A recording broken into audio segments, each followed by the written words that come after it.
The resolutions went to Congress. Any possible mutiny had now been averted. And then, ironically, at almost the very same time that the news from Newburgh arrives in Philadelphia, news from Paris arrives as well. And the news from Paris is peace. Peace. A treaty has been agreed to. Not yet ratified, that will take a bit more time, but a peace treaty has been agreed to. When the news arrives at Newburgh of peace, Washington issues an order, a cessation of arms, and he posts this order on the door of the Temple of Virtue, where the army gathers to see it and hear it read, that the war is over. The date of this occasion? April 19th, 1783.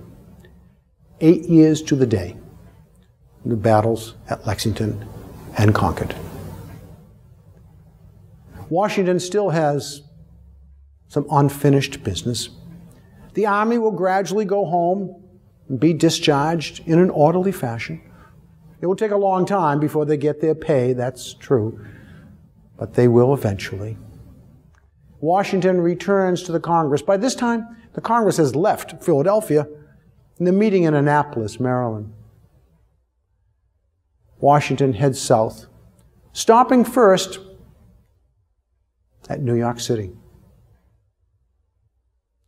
That's the place that he had been chased out of in 1776.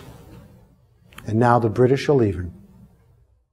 On November the 25th, 1783, Washington rides into New York City at the head of his army.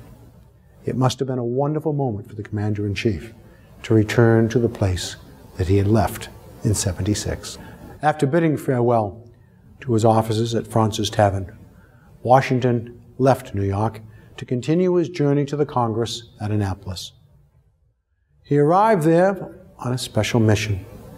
He arrived to return to the Congress his commission, which they had given to him in 1775, for he was returning, like Cincinnatus, to his civilian life. In a touching but brief moment, he presented the document to the President of the Congress.